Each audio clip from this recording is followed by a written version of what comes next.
Hey everyone, welcome to a new video, welcome to my channel. My name is Maaike. Today is going to be a wrap-up video. I was supposed to do this last week, but I wasn't feeling the best. And so I decided that from now on, I'm going to be doing wrap-ups the first Friday of the new month rather than the last Friday of the previous month, because it's just going to give me those extra days to finish a couple of books, even though I actually didn't really manage to do so. So yeah, I know I missed last week, but I just wasn't feeling the greatest. And on this channel, I can't use a community tab yet because I don't have enough subscribers. So I did post it on my other community tab on my other channel. So I hope you saw that, and I hope you weren't too disappointed. But yeah, that's just what happened. Life sometimes just happens. This month, I finished reading 4 books. And I'm really about to finish. Like, I know that once I finish filming this video and I actually sit down to finish my audiobook and finish this one, I will have finished those by the end of the day. It's just, it's technically March already, so I don't want to cheat. So I did finish 4 books in the month of February. The first book I want to tell you about is this one. This is Hotel Rozenbottel Staat op zijn kop by Marjo Roeven. If you saw my rereading children's favorites, childhood favorites, then you know that I mentioned this series. This is the second book in this series, and this was one of my favorite ones growing up. It's a very sort of like girly kind of book where it's like centered around 3 girls who are doing these things. The hotel in the title is where everything takes place. The hotel is run by one of the girls' families. They live there over the summertime and they have all these adventures. In this particular story, a sheikh comes to stay, and they have no reason why this very important man with all of his entourage has decided to stay in their little broken down hotel. So that's the mystery they are trying to solve, and at the same time there's a lot of hilarity going on as well. You can tell though that this is a bit dated. These were all written in and published in the early 90s.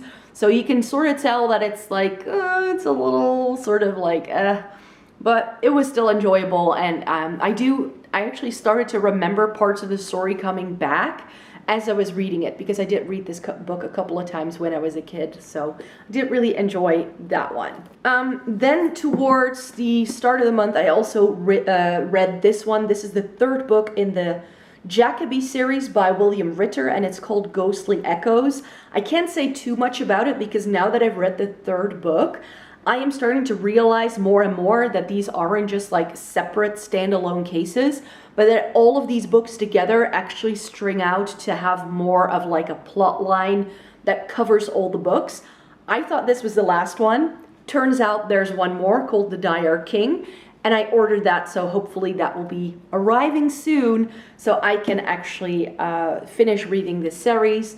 This was really, really lovely. Jacoby is a series about a girl called Abigail who comes to New England at the end of the 19th century, and through circumstances she ends up living and working with Mr. Jacoby, who's a bit crazy, has a thing for auras which he can see, and he is specialized in solving cases involving the supernatural, and that supernatural element is starting to become a bigger and bigger role as the books go on. It really starts to go from a 19th century detective novel to much more fantasy, magical realism almost. It becomes a lot more enjoyable. In this one, we get to explore vampires and fairies in the same book, which sounds as crazy as it is. I can't say too much else about this book other than that I really enjoyed it. It is a book series that is sort of aimed at YA readers. It's published by a YA publisher, but I feel that some of the themes in these books are quite serious, and some of the murder scenes and all that are quite bloody and gory, more so than what I remember most YA being about. So this is definitely a lot darker, and it has darker themes, I feel, than many other YA books that I've read. So to me, this doesn't feel very YA, but I think it's a great read if you are someone who really likes YA but you want to get into adult literature, because I think this is one that really nicely bridges the gap. Right, and then we have these 2 books, and this was a bit of a mishap because I was gonna go and read this book, And then when I opened my copy that I originally owned, it started on page 17, and so I was missing the first couple of chapters. Like the first couple of pages were just missing. It was a misprint. So I took it back to the bookstore, but as I was waiting for the ability to actually go there and do that, I started reading this. This is Dark Matter by Blake Crouch, and this is a book I had heard so many people raving about how great it was. And you guys, first 5-star read of the year, right here. This was amazing. I thought it was going to be something differently though going into it than what I think it actually is. It is sort of promoted as like a thriller almost. I didn't really feel it was much of a thriller. I felt it was very good in like a sci-fi, time travel, alternate universe, parallel universes kind of idea. So if you don't know what this book is about, I can't say too much about it because I don't want to give away the clue.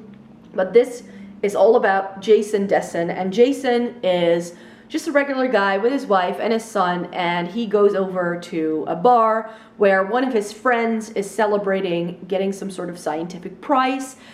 He gave up academic science life for his marriage and his kid, and he teaches at a college. And he, on his way back home from this bar, he is kidnapped and he wakes up and all of these people know him, but he doesn't know who they all are, and he's like, what the hell? So this is, and sort of that's when everything starts to like propel the story forwards. I thought this was a very clever book. I thought it was very enjoyable. It kind of plays with like quantum physics and things like that. I thought it was really, really well done. All of the strings came together, but not in a super like clean way as well, which I prefer. I don't like it when books are too clean cut and sort of wrap everything up with a nice bow around it. I like it if there are like some frayed edges towards the end. But one of the things I do think that towards the end, the plot started to jump a little bit too quickly, and I feel it left a few holes. So I was like, is that really true? Is this really how? Yeah, I'm not too sure. But this was lovely, and I thought that the character Jason definitely had some depth to it as well. And yeah, it was just a really, really great, exciting read. I read most of this in a day with 50 pages left to go, and I actually took it with me to work so I could finish reading it on the way home. Like, I was obsessed with this. This was a page turner. It just sucked you in completely. So well done. Highly recommend. And then the last book that I actually finished this month is Ace of Shades by Amanda Foody. So I ended up exchanging this for free. They were really super nice about it. Like, there's nothing you can do about it. Even though you bought it here months ago, you can still exchange it. Absolutely no question asked. And this is a book that I picked up a few months ago over the summertime because I like stories that are sort of set in like a city and then with conning, and like I just like that sort of scheme. Like, I was hoping that this would be something like Crooked Kingdom by Leigh Bardugo. Like, I really like that. This was not like it. This is a duo perspective story, and I should have known going into it. I don't really like multi-perspective stories. I think it takes away from the storyline too much. Then again, this was quite lovely, I do have to say. I ended up only giving it 3 stars because I felt it was a little long-winded in places. It was a 450-page book, and I feel this could have been 300 really easily. I also think that some of the, well, insta-love in here just could have, the book didn't need it. There's a romance in here that's not a romance. It's absolutely pointless. And it just comes out of the blue, out of nowhere. All of a sudden, they have feelings for each other that they don't act upon. Very strange. If you don't know what this book is about, it's about N and Levy. And N is a girl who grows up in a different part of this magical world that this is set in. And is it really magical? It's just a different world. And she's from a completely different town. And she comes to town because her mom is missing. Her adopted mom. Because she was adopted by this lady. So she doesn't know her real parents. She comes to the city, and right when she arrives, she loses her luggage, and she has one name, and that's the name of Levy.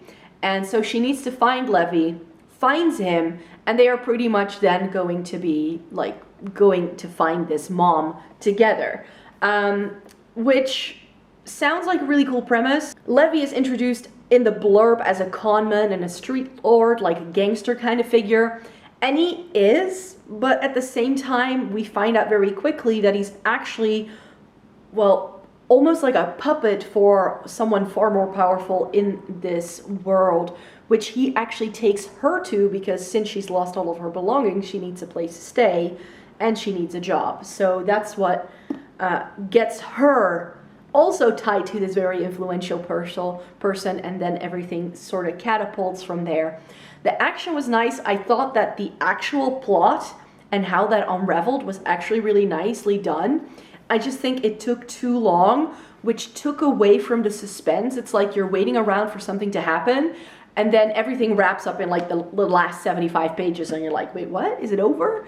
And I think that this is like a setup for a second book in a series, because it definitely feels like it. I will not be continuing it on if there is going to be a second book, because it's just not that, I'm not invested enough in these characters. I felt they were, despite there being two perspectives and two heads you get to have a look into, I still felt they were quite flat. Their actions and the decisions they made were just like, oh yeah, let's do it like that. And it was just, a lot of the relationships that were created in this book just kind of came out of nowhere, and like people started caring for each other. Like it takes place over the 10 days that she first arrives in this city, and all of a sudden everybody's one big happy family towards the end. I'm like, 10 days is perhaps a bit short.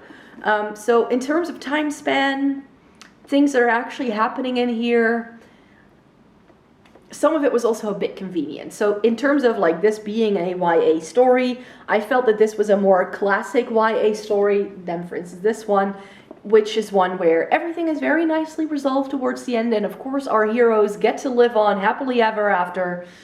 It had too much of that going for it, which I'm not a huge fan of. And then for the two books that I'm currently in the midst of, let me see how much time I have left in my audiobook. Because that's still open, because I was listening to it right before this. I have just under an hour left of Death Descends on Saturn Villa. This is the third book by M.R.C. Kasasian in the Gower Street Detective series, which is a series I've been listening to on audio. This is sort of like Sherlock Holmes meets just like the Sherlock Holmesian kind of detective story. This is about Marge, who meets Sidney Grice, and Sidney Grice is sort of like the Sherlock Holmesian kind of character, and Marge is the person who is sort of doing most of the narration. In this book, it becomes very, very quickly self-evident that someone has it in for Marge, and then Sidney Grice has to figure out what has happened to her.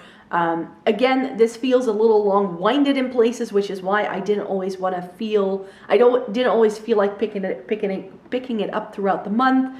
But I think I will just soldier on like tonight or either tomorrow and just finish it ASAP. There are 5 books in this series. I do enjoy this enough to again continue on with the series. So I'm going to be listening to the fourth book in the series in March.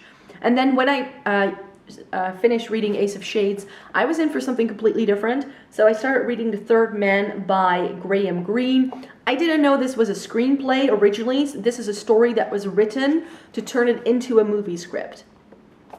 That's apparently how he liked to do his job. And then it ended up being published. So far, I'm really liking it. I can't say too much about it. I'm roughly halfway through, like just over a third, I think. I think this only has, about 160 pages or so, and I'm on page 60, so about 100 pages left.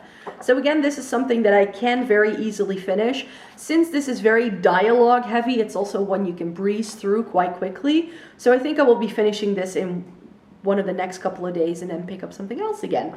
So that was my reading wrap up for the month of February. Please let me know in a comment down below what you are reading. I would love to know. I have just ordered quite a bunch of books that I'm now waiting for to make its way to me. So hopefully in a few weeks time I'll be able to do a book haul for you. Let's hope so. If you like this video, please give the video a thumbs up. Subscribe to my channel if you'd like to see more by me. I make one new video every single week on this channel, which goes live on Fridays at 6 p.m. Central European Time. If you're more into beauty content, because that's how I started out my YouTube journey, and you want to see that, then please check out my channel Floating in Dreams, where I post 3 beauty videos a week at 5 a.m. Central European Time on Tuesday, Thursday, and Sundays. I hope to see you in one of those places. Stay tuned for now. Bye!